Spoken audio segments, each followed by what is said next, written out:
Hello and welcome to the Worn and Wound podcast. My name is Zach Kazan. I'm the managing editor at Worn and Wound. We have a fun show for you today, as always. Joined today by Worn and Wound contributor Griffin Bartsch. Griffin, how's it going? It's going great. It's always nice to be here. Weather's finally getting good in New England, which I think you can relate to. Yes, it's we're recording, just for transparency, we're recording just a few days after Memorial Day weekend, the unofficial start of summer, and it feels like summer today in Concord, New Hampshire. It's like, it's up near 80 degrees, really like bright, beautiful day. Yeah, it feels like a perfect time. We had our summer watch roundup come out this week. It feels like a perfect time for that, and it's kind of feeling the transition, and it's feeling great. Yeah, no, summer watch roundup. We'll leave a link to that in the show notes. Really appreciate your contribution, as well as the contributions of all of our contributors. That was a good, that was a really fun post to put together. Lots of fun summer watches as always. And yeah, I'm definitely kind of transitioning into summer Zach, which is a very different Zach than the Zach of any other season. I just look for air conditioning basically in summer. That's sort of my vibe for the next 3 months. So we'll see how that goes.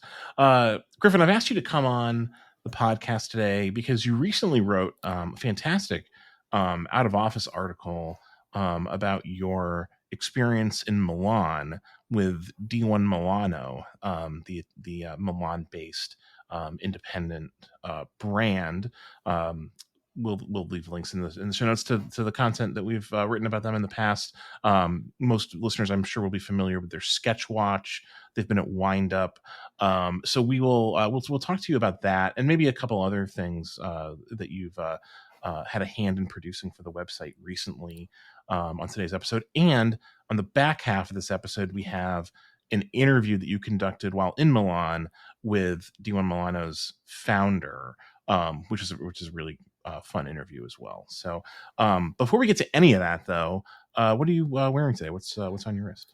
Well, it felt appropriate, but I'm wearing a D1 Milano. Oh, okay. I'm wearing one of their just polycarbonate watches, but this was a fun one. This was one we kind of got to have a hands-on experience with during our trip. So for one of the workshops that I mentioned in the article, we got to swap out the dials on these watches. And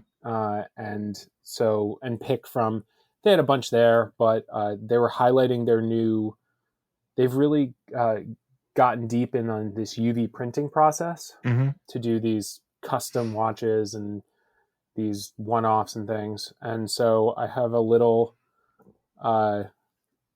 outline. It sort of looks like a moon phase, but it's an outline of two of the major buildings in Milan, one of which is the cathedral, and a little line of text, Tite Domine Milan, which is apparently the rallying cry for one of the Milanese soccer teams. And I can't remember which one, and I really should. We can check that, I'm sure, Yeah. and maybe do some creative editing and make sure that that's properly referenced. Yeah, that's cool. That's D1 Milano makes really interesting pieces. So yeah, that's a cool piece. I'm wearing my Fears Brunswick Aurora today. If you listen to last week's episode, I think that was the watch I was wearing during that episode as well. We're recording those episodes on back-to-back days, and I just haven't taken this watch off. So sorry for the redundant wrist check if you were expecting something more exotic. But this is kind of like, speaking of summer and summer watches, this isn't the summer watch that I picked for the article, but this is a very summery watch. It has like a very comfortable sort of like jangly loose bracelet, bright dial, very easy to wear sports watch. I feel like it's got a bit of that summer flavor happening for sure. It's definitely it's a different take on a summer watch, but it's a killer thing. And it's one I always get a little twinge of jealousy when I see it on your wrist. It's a great looking one. Yeah, I'm a big fan of it. Just a great watch.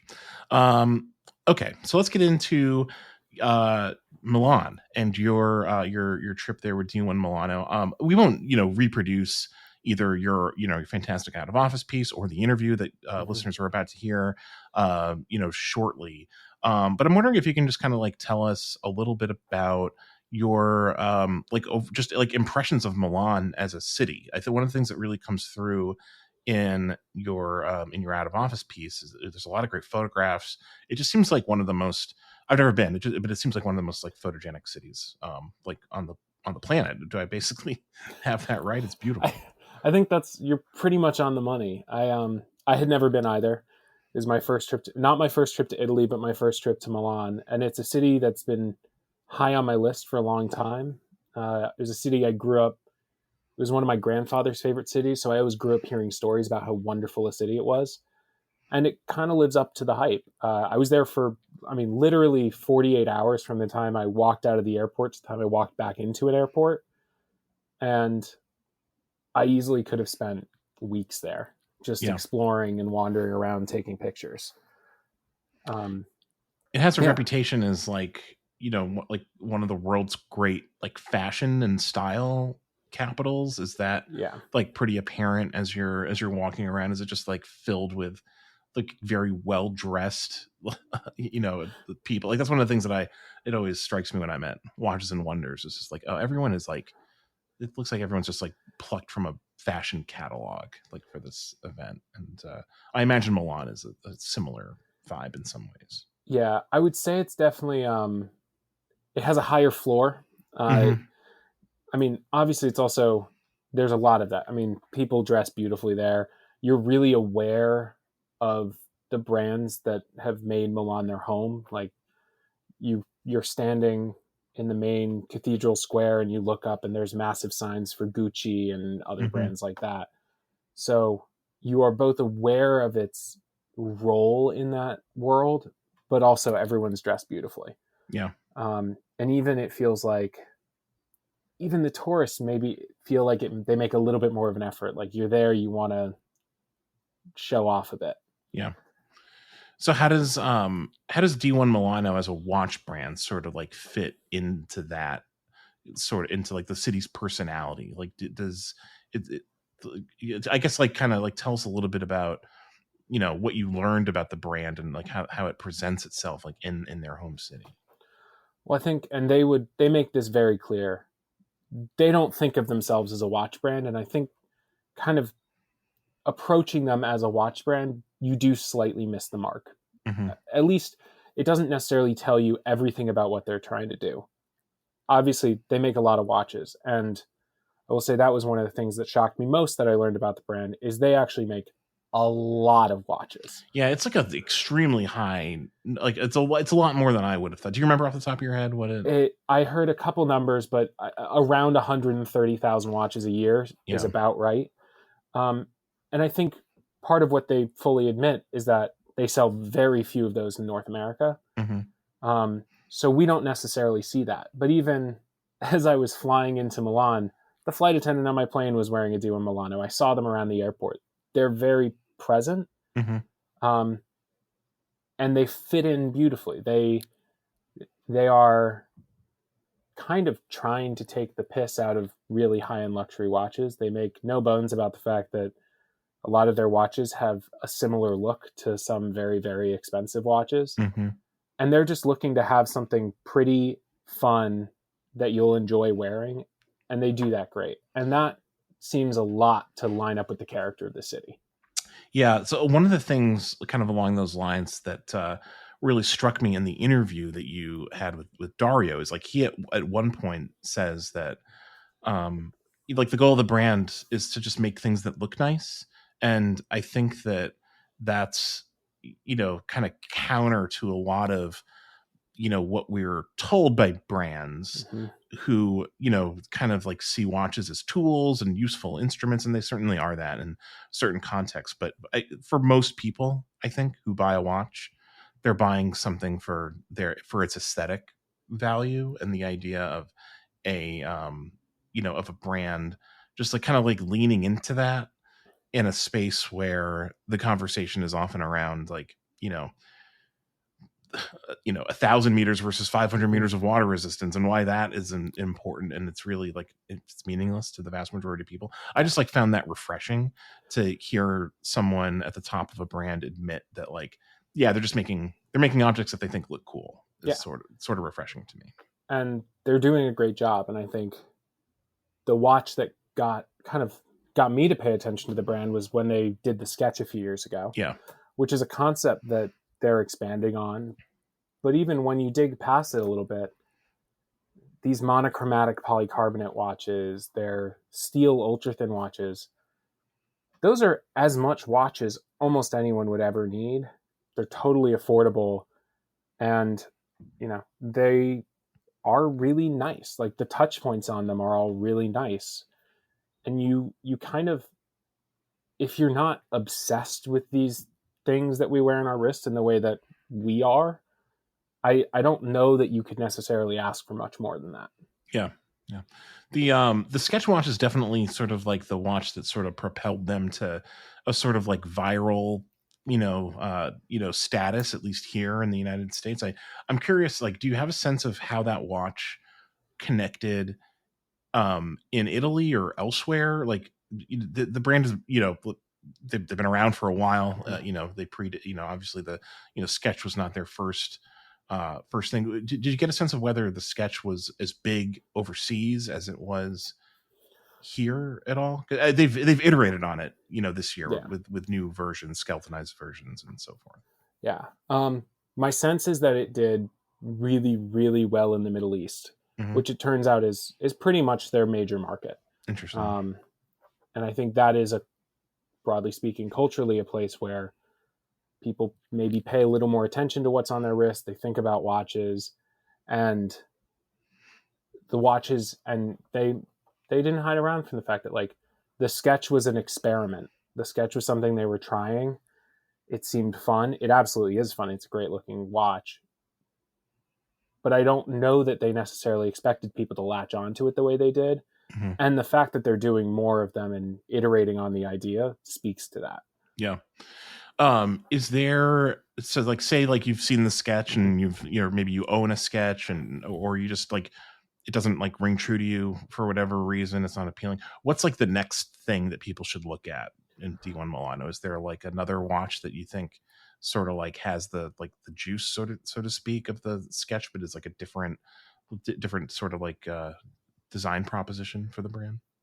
Yeah, I think the polycarbonate chronographs were really appealing, Mm-hmm. to the point that if I had been able to buy one in their showroom or when they were at Windup the next week and just walk out with it, it would have been a really hard impulse not to scratch, like a really hard itch not to scratch.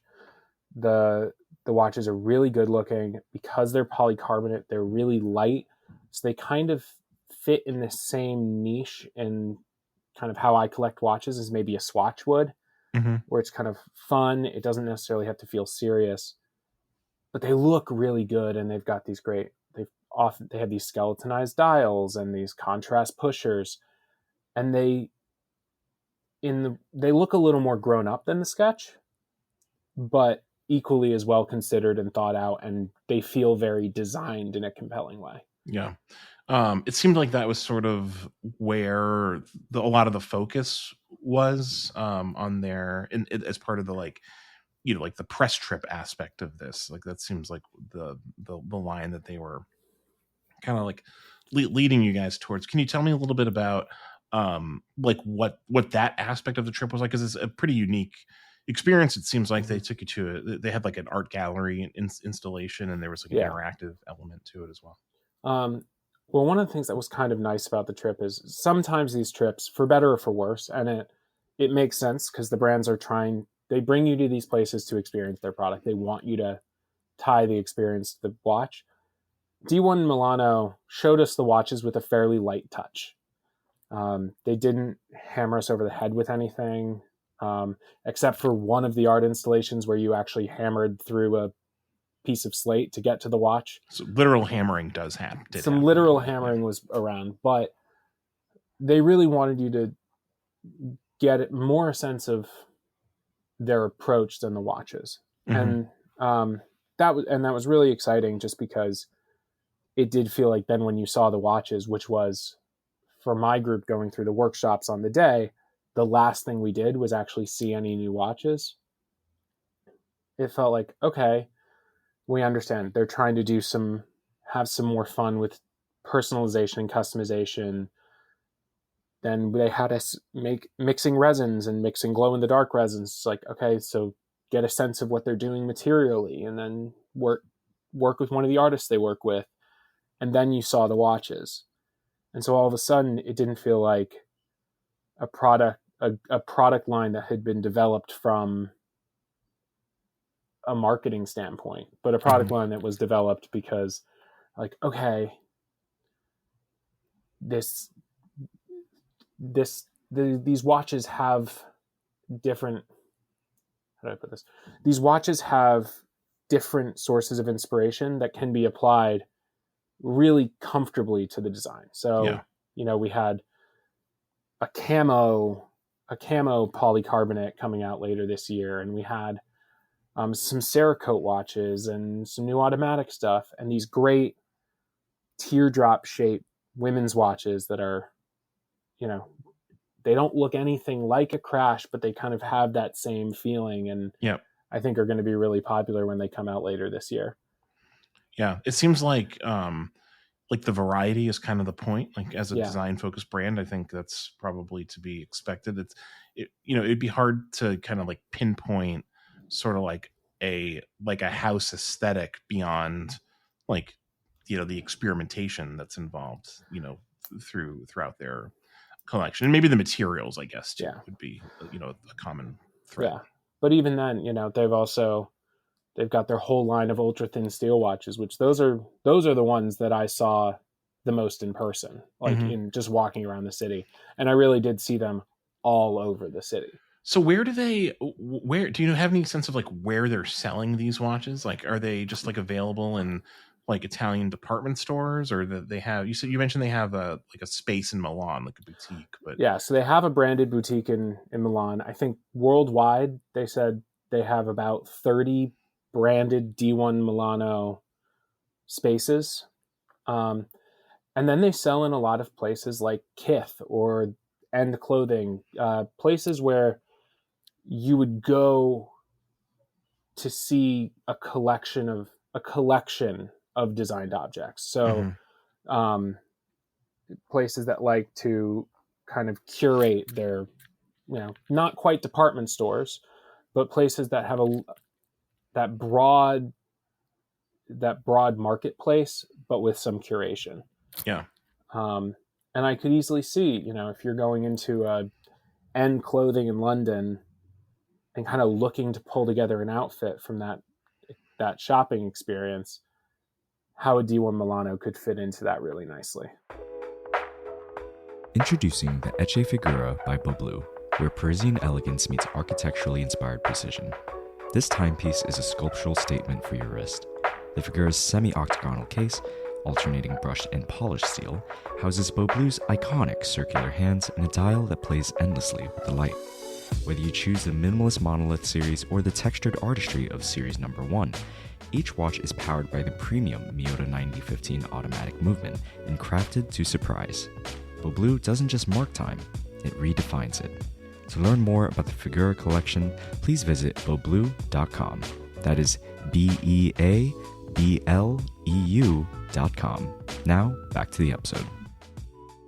It's really fascinating. Like, I have to admit, like, I was not super familiar with the brand. I think I'd like heard the name, but like couldn't identify a watch until the sketch sort of like, started like appearing on Instagram and on the internet. And Brad Holmes reviewed it for us, and like he did a really nice job photographing it, and it just has this like, this like visual quality that's completely unique, obviously.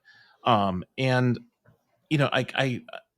the brand was sort of like a curiosity to me, and like the more I learn about the brand, the more like it's clear that like they like it's a real brand. Like, it's not just like a one-off sort of like one hit wonder, so to speak. They have a lot of like interesting ideas, and it's just another example of how like huge this industry is, how huge the space is, that a brand that makes 100,000 watches a year, and you can casually see them on the wrists of people in Milan, the style capital of the world, perhaps, can be like under the radar for a period of time in the watch community. It's just one of those like weird quirks of this space, I guess. Yeah, a brand I found myself thinking a lot about while I was there And they have a slightly different approach.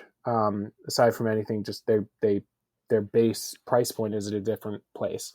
But I found myself thinking a lot about Shinola while I was there, just in that these are both brands that are really focused on expressing a design perspective, and watches just happen to be one part of that. And I think for some collectors, that is a detriment. It's like, well, you're not focused entirely on watches and specs, and you're making perhaps in some cases like somewhat expensive quartz watches and things that don't necessarily always sit right in the collector community, but that speak really broadly to someone who is looking for that perspective in the things that they buy, and aren't necessarily feeling like they then need to go defend it on a forum. Right. Yeah, no, that's a really interesting comparison, because I think that like Shinola, of course, is, for a very long time was like not considered an enthusiast brand. I don't know if they are now. They've certainly sort of like made inroads in that community with a handful of releases over the last few years. And I think, some collectors and enthusiasts have like definitely like taken note of that. But, you don't sell, and produce as many watches as a brand like D1 Milano, like just for enthusiasts, like across the world. Like you have to make watches for a larger kind of like a big tent of, of people. And it seems like they've done a nice job of kind of going after, an audience that is like interested in like considered design, but might not be watch enthusiasts yet. Yeah, it's interesting. Just like in terms of like the Italian sort of like watch scene, I think that like it's interesting to kind of consider like the history of like recent history of Italian collectors on the watch community. Of course, like, there's a lot of many famous, Italian collectors, out there who've sort of like made certain vintage Rolexes famous and have like started trends. Did you get a sense of like how D1 Milano fits into that at all? Or are they like kind of like separate from like that aspect of like what's mostly kind of like vintage watch collecting at a very high level? Well, what I think is kind of fun about D1 Milano is they've actually carved out quite a comfortable place with those collectors, where like in the way that we might expect a high-end, like, I don't know, a high-end indie collector in the US to also maybe have a few swatches and stuff like that mixed into their collection that are just kind of fun.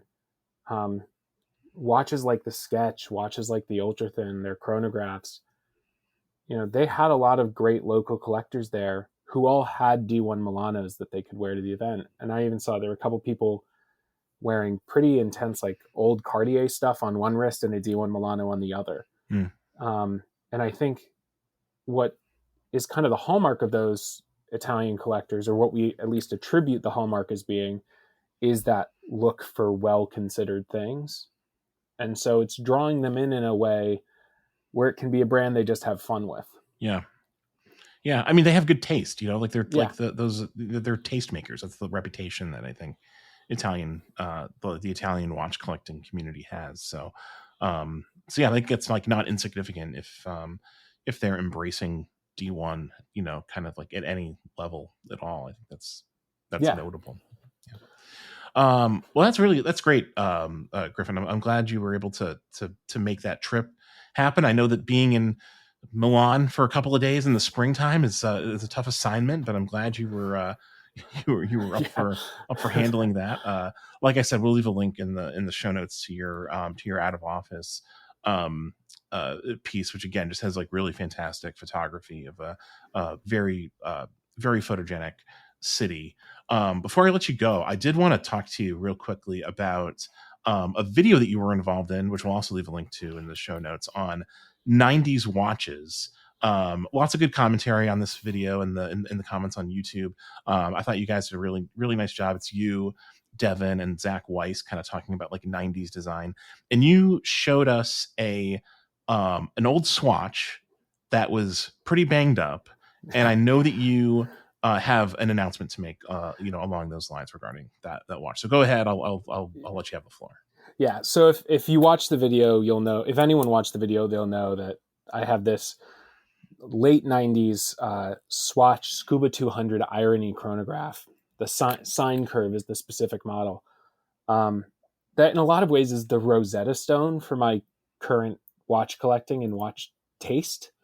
It's the watch I used to steal off my dad's wrists and play with when we were driving somewhere or doing whatever. And I've long been on the lookout for one that's a little less objectively destroyed. Mm-hmm. And by chance, on my train back from New York from recording that video, I was like, okay, I'm going to dive in and give it a search again.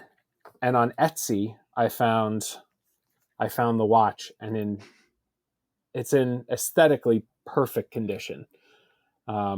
Even, little things like the bezel of the watch has these rubber flanges to make it easier to turn. Mm-hmm. And those are intact.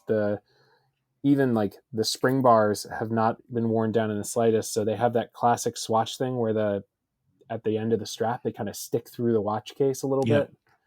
So it's everything I could have wanted from it, except, like any old Swatch, the chronograph doesn't quite work. But we can live with that. Yeah, you make certain concessions, I think, with Swatches that are, we're now a few decades removed from that watch's production. So I think we have to, kind of be a little understanding that certain things might not work. But that's great. I love it when people find the watch they're looking for, and it sounds like it didn't even take you that long, which is great. No, it's kind of one of those.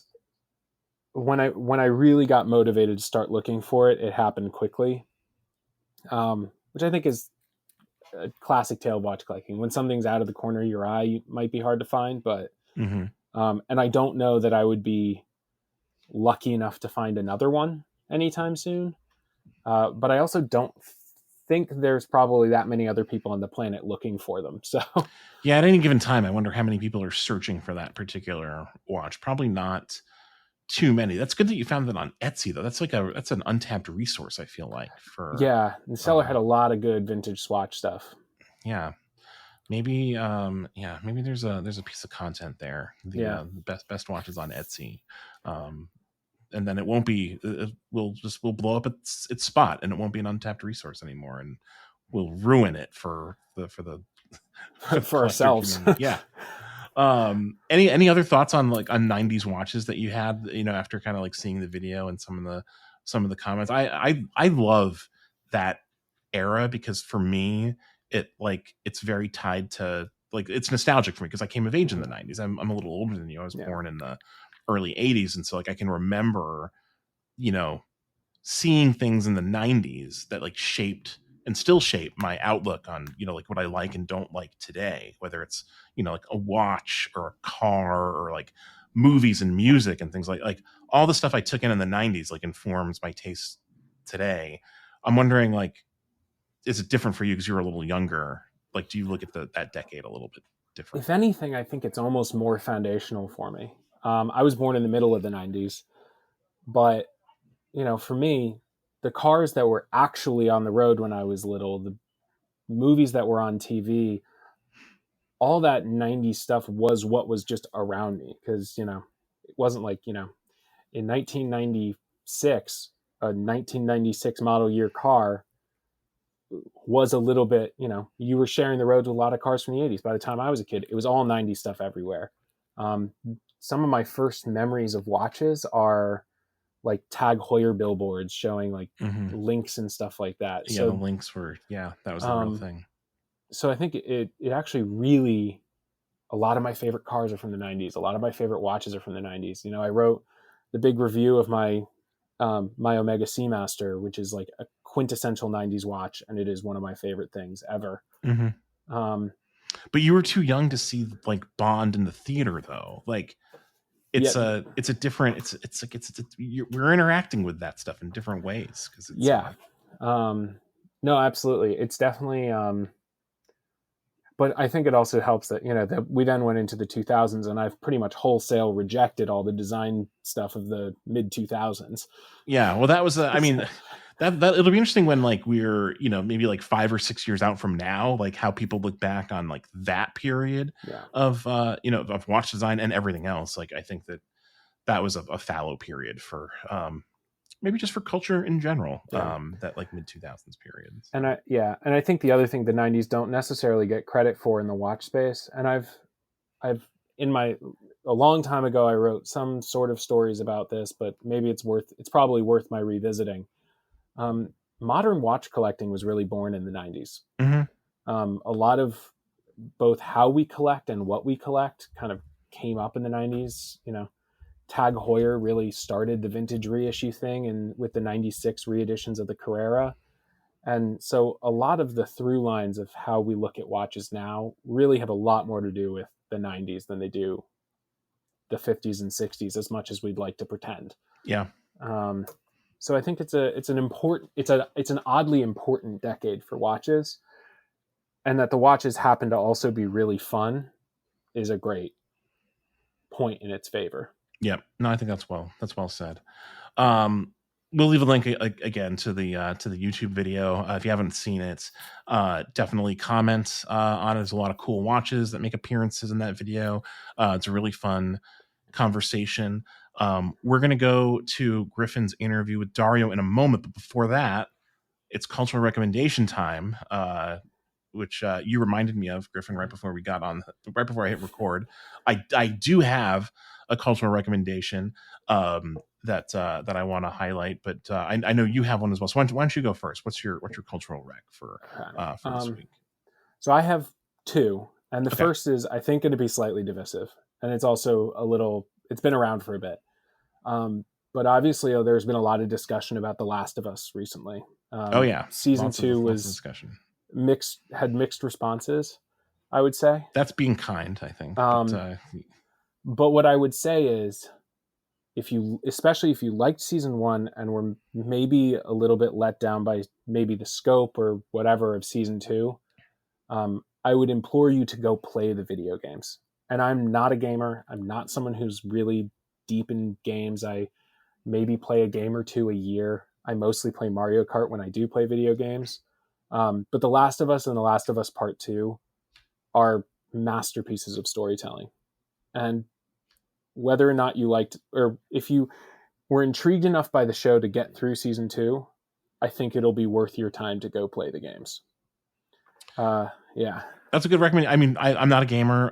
Those games have been, recommended by many people. That's I think a common sentiment. People, who are watching the show, are and familiar with the games, are telling people like play the games. Like the games are like a different level of storytelling in terms of video games. So that's a good rec. Yeah. We'll have to talk offline about The Last of Us. I have a lot of thoughts. Yeah. But, and then the other one is just the new season of Big Mouth is out. It's the last season of Big Mouth. It is both one of the funniest shows on television. Well, not really on television. And by the end of it, they kind of recognize their place as a weirdly significant role in teaching sexual health, like to the American public. And it's worth watching the show and finishing it up. They even kind of did the penultimate episode is like answering the questions they didn't have time to get to in the plot, just to like round out the educational quality.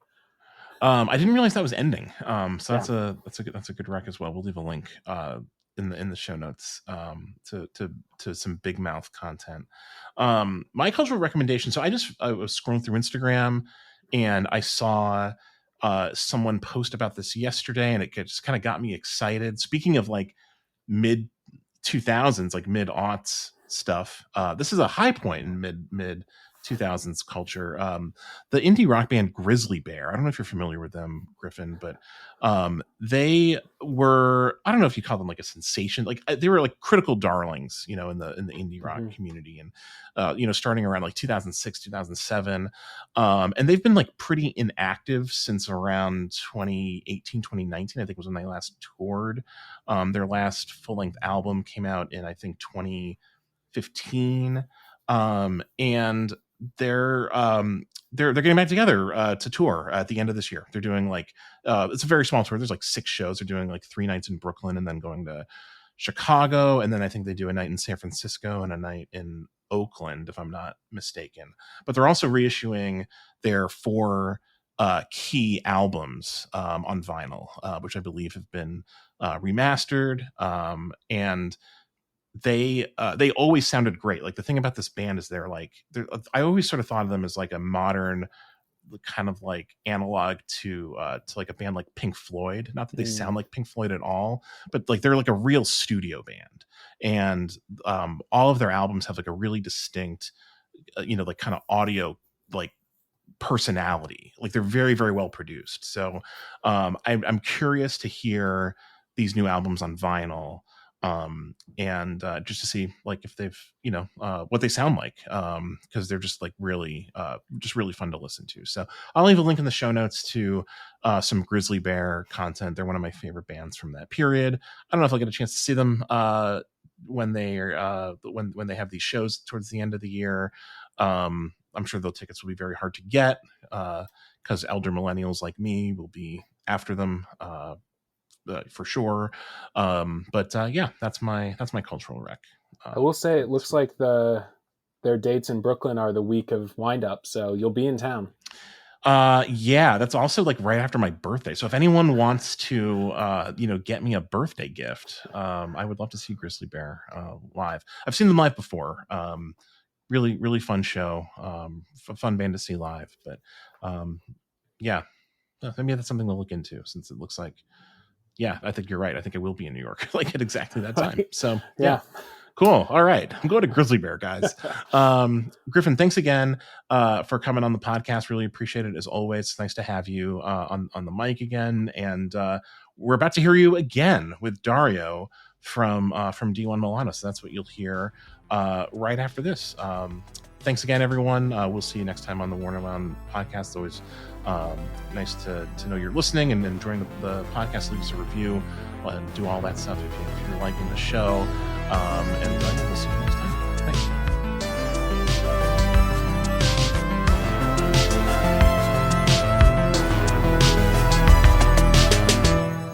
For everyone tuning in, I'm assuming we're coming to this from a conversation I'll have had with Zach Kazan introducing the basic premise, but anyone watching or listening right now, I think will be able to tell that we are not in Brooklyn right now. In fact, we're pretty far from it. In fact, we're in Milan as guests of D1 Milano, and I'm here with Dario, the CEO, to talk all things D1. It is the first ever D-Day. Exactly. So you want to tell us a bit about what the idea is behind D-Day and how we got to the point where you brought a bunch of American idiots to Milan to... and kind of interesting name as well, D-Day. Yeah. Yeah. Though, so, it became something organic, because 1 year ago, we started this direction, which is not starting. We've been doing this for 12 years, but we kind of made it clear to us what was our path to be in the next 2 to 3 years. And it was based on 3 or 4 pillars that you saw during today's event. And we said, okay, but if we want to tell this to people, we need to communicate it. And in a way that is not just words, it's just like making them live. So that's why you're here in Milan, because seeing it on a screen is something, but actually living the experience is something completely different, I think, from what it is. You should tell me.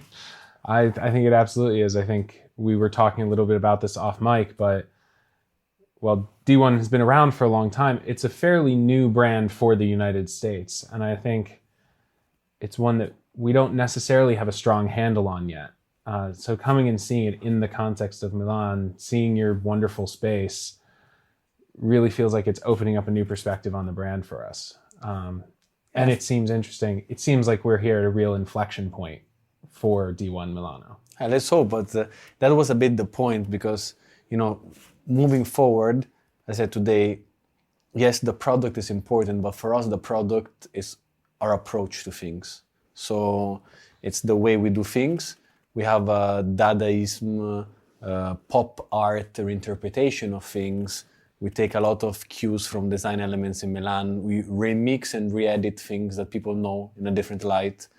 So, we always say we want everybody to appreciate it, because I think it's very important everybody appreciates it. I don't want intellectualist shit, but I really think few people have to understand it. So coming from where we start our things, where we start our products, and creating this context is at the core of why we invite everyone here, like to understand what comes behind everything we do.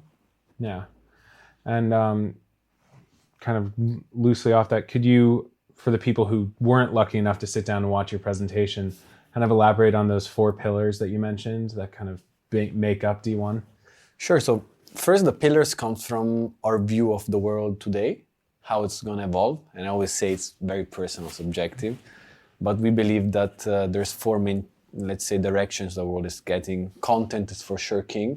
And I say that in a very positive sound, because art, creativity for us is going to be at the center of the world of tomorrow. Content is going to be a main driver, whereas the past 5 years it was about channels.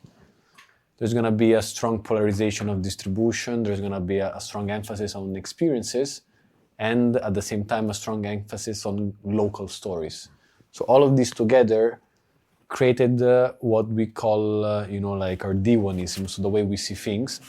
And it's based on our collection, which is going to be very focused on collaboration. So we're known, we started to be getting more known for our collaborations with Kodak, Chupa Chups, Inter, Willy Wonka, Mad Paris, Seletti. So we created a very diverse list of collaborations because it's at the core of what we do. On the other side, and few people know the other 3 elements. We have a strong laboratory element, R&D. So we finance a PhD in the Polytechnic University of Milan. We're investing with design studios, as you've seen, in new directions. The third element is obviously our hub where you're here today, because we do all of this because we like to work with people. So this hub is a way for us to integrate and create an experience, not only for the customer, the audience, but for whoever. We don't care that they buy or not. We care that people get, in line with what we do things. And we have strength in doing this because it's nice for us. And that's why the 4th pillar is arts. Like for us, we have fun as a Milanese brand in design pieces. So for us, everything is about arts, and there's a whole era, as you've seen, of development around artistic collaborations. When you mentioned, really experiencing the brand, and one of the things we did today is we went through and did a series of workshops, including, you mentioned your connection with the PhD program, with sounds like one of the students in the PhD program teaching us how to mix resins, and we recased a watch to change the dial. I went with this nice little Milan dial. Seemed thematically appropriate for the trip. But all of this was in service of giving us the context to understand what is a pretty broad new collection for fall/winter 2025. And then showing us, and then we had the chance to go through and look at a lot of it. You are wearing one of the watches from the new collection. What about that one? Why is that one on your wrist? What about it stood out? Actually, this one is it's a reinterpretation of one of the new collections, because this one is a lucky charm.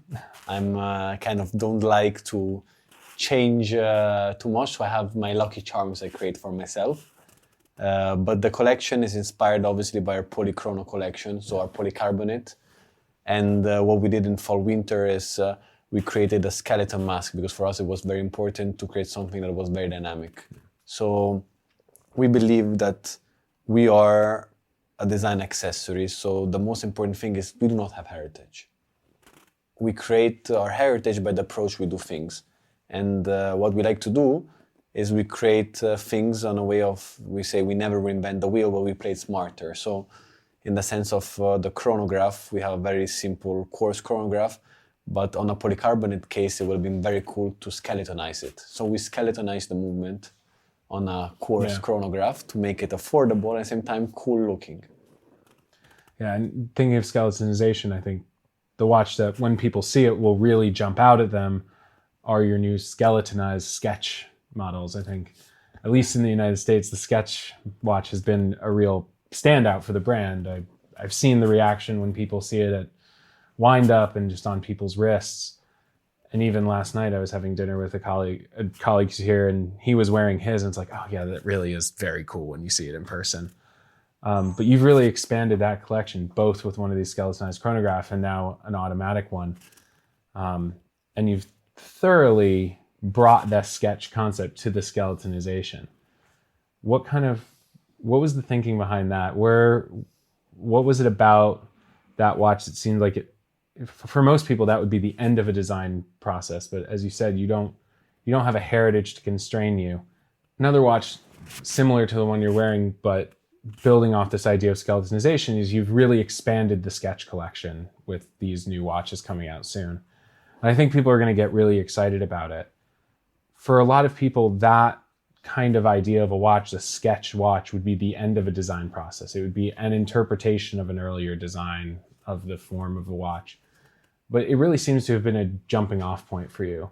What is it about those kinds of expansive ideas that get you excited, that make you want to keep going? So in terms of expansion, it actually is very organic, meaning a client of ours, an audience, I think it was on social media, said, guys, it was super cool of a skeleton movement. And we looked at this comment and said, maybe he's right, you know?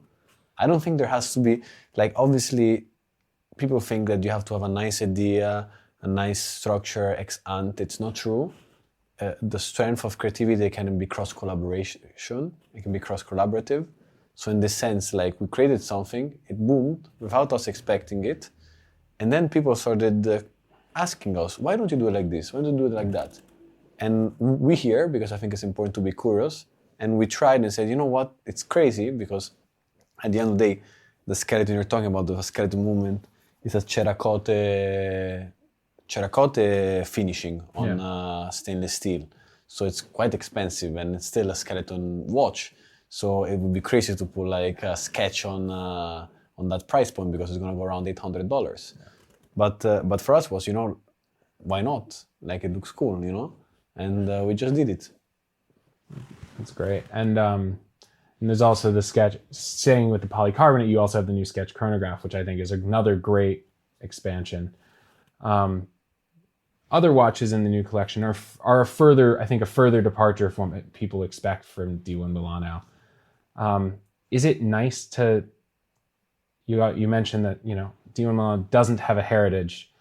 I think for a lot of brands that can turn into a constraint. Is it nice to be able to kind of do what you want to do and have it be really anything you do is D1. You guys get to define it. Is it exciting getting to define that as you go? So obviously you feel free, but there are constraints. As we said before, there's a design code, there's a reinterpretation code, there's some design elements in terms of quality, in terms of tone of voice. And within that range, we're super free. And that's, I think, how brands should be. Because, you know, you don't know what will work. You don't know who you are until you become that. Actually, it's 12 years I'm doing it. I'm learning about myself as it passes, you know? So we're not the type of brand that says, okay, this is what we do, this is perfect, and sell. No. We're the type of brand that says we have approach. It's quite fixed, it's quite rigid, but we're free in that approach and how it evolves. We're not putting ourselves constraints. And that's why at the center of the collaborations, if you see them at the center of the design studios or the lab, everything that we're still not telling the audience because it's going to happen in the next months, like there's basically contamination, doing things, trying new things. I think it's important like to state, you know, the reason why we're doing things. And that's the nice thing of D1. People, like, it's true, in US we've not been there for a long while. It's not been, let's say, it started developing, we were like at 100,000 users on our website 2 years ago. Now we're at 500,000, and it grew basically 5 times in these past 2 years. But one of the things that we're not good at, Italians are not good at, is storytelling, meaning making sure people understand where you're coming from. And I'm trying to learn. That's why I asked people here, that's why we're here, and thank you for it. Like, it's okay, but how do I explain what we're actually doing? Because what passes through what we do passes very little. We're looked at as a good quality product, an affordable price point, fashion watch, whatever, but the whole design process, the design elements of what we do, this artistic Dadaist approach, which is quite creative, I believe if I were a customer, I would not even recognize it. Like I would maybe take some cues, but it would not be there, you know? So that's why we're here to pass to the next level, not because we're changing, but more because we want to, you know, make it clear. Yeah. Well, one thing you've really made clear today is you don't think of D1 as a watch company. You think of it as a design house, as a kind of, as more of an encompassing framework. Why that, not necessarily resistance, but why is it important to have that broader definition as you're trying to start telling your story more?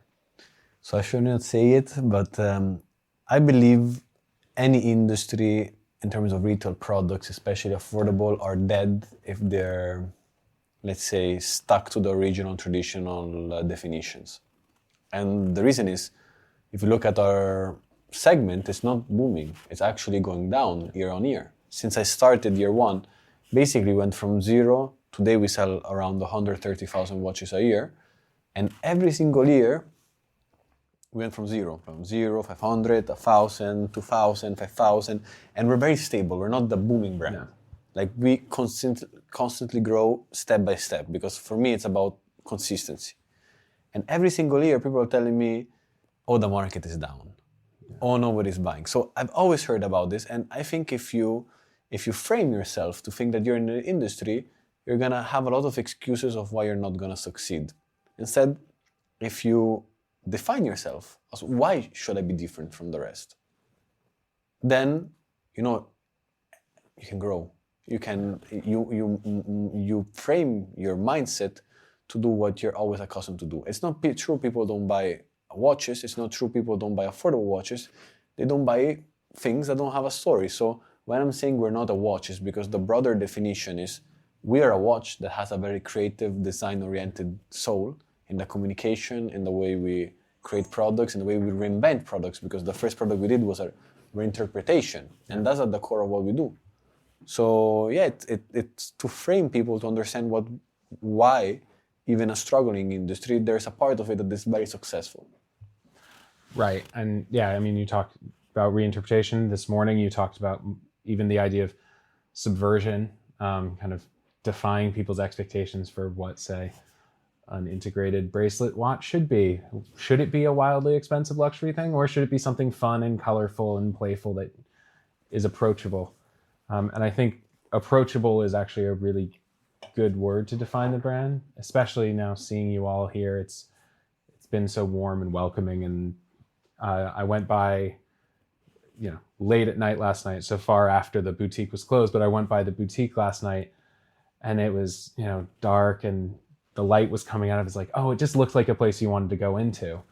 How important is it, as you keep expanding, to cultivate that atmosphere in those spaces? I think not in those spaces, only everywhere. Like I go to work because I have fun, and I need to work. But on the side, like the reality is that if you don't have fun and if you don't feel comfortable, you live a miserable life. And I don't want to live a miserable life. So the same for people around us. Why would they want to work with us? We're not the biggest brands. We're not the most successful. We're not the one that sells the most. We're not the one with more heritage. But we're very curious, but we want to learn a lot, but we want to test new things. So approachability stands in the way we are.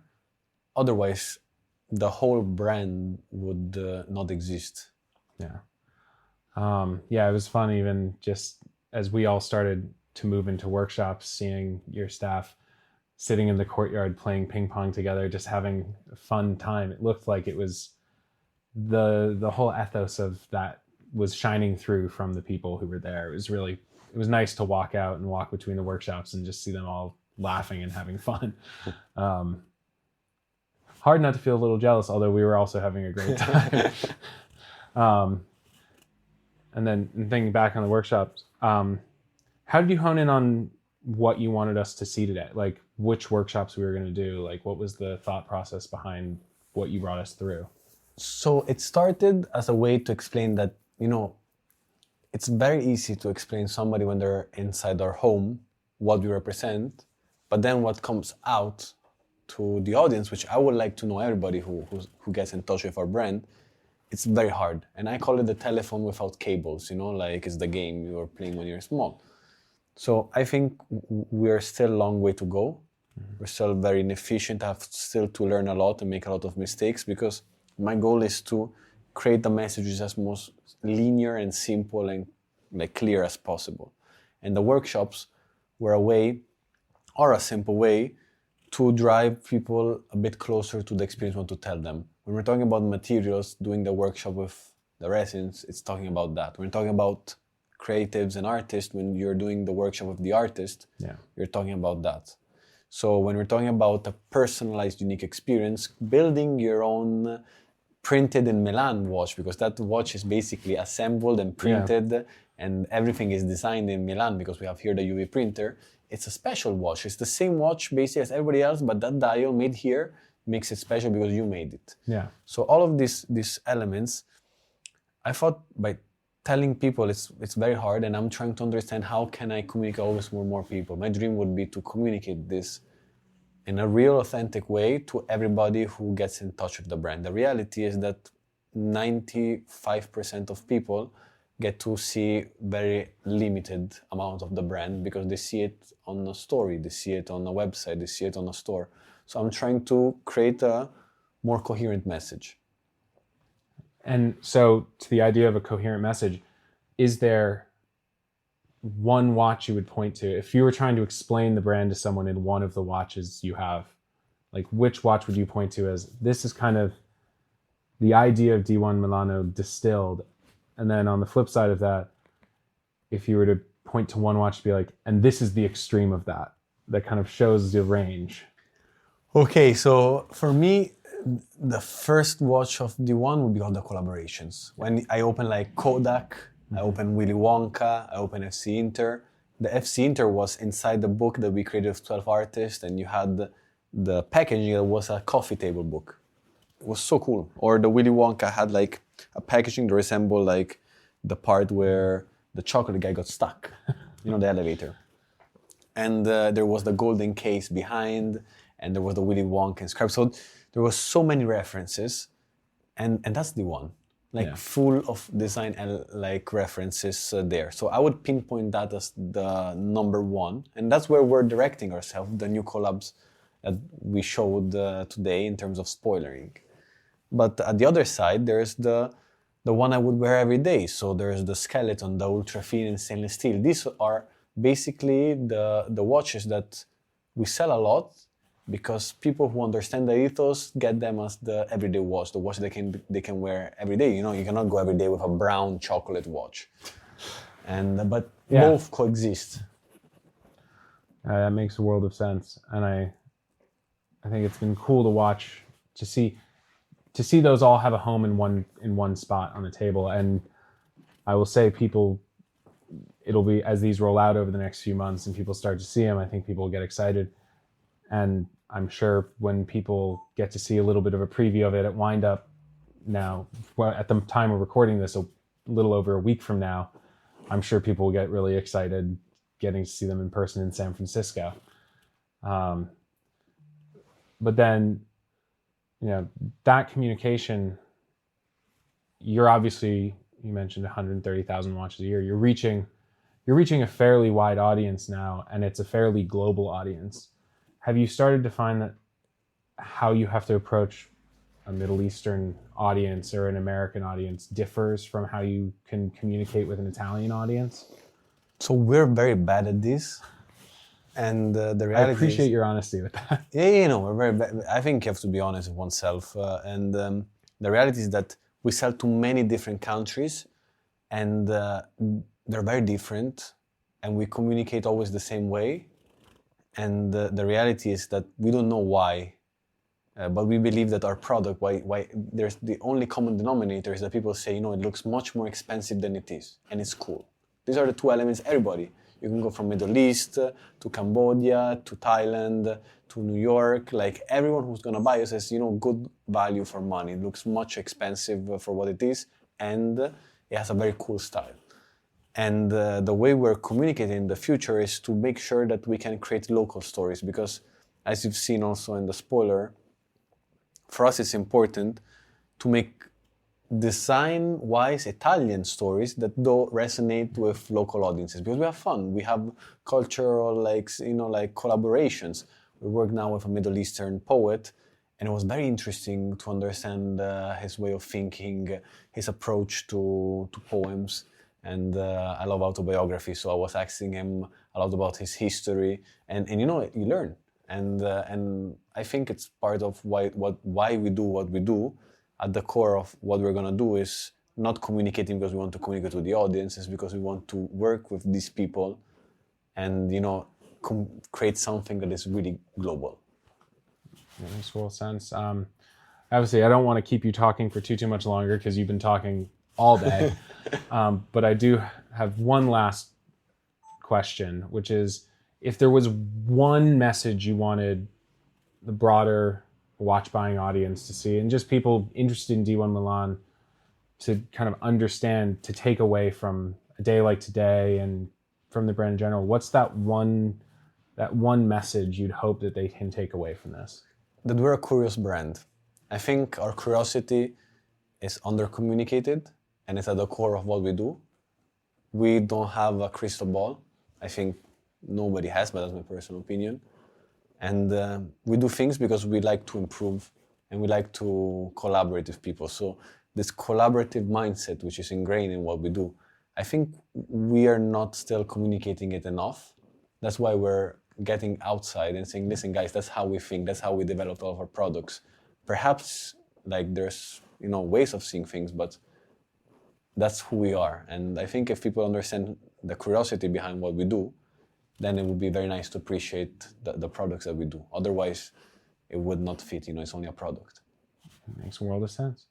And then the one last thing I'm going to sneak in is, so this dial that I put in this watch says, Tite Domine Milan. What does that mean? It's basically the Milanese, in Latin, Milanese symbol of the city. So it's dominating Milan. And that I think does it, because I don't think there's, and I wish more people could come and experience it, but I don't really think there's any better way to understand the brand than to see it in the context of this city, which feels so much like a reflection of the city, and it makes all the sense once you're here. And we're happy to have you here. I'll come back anytime. So thank you. Always welcome. Thank you. Thank you so much. Thank you.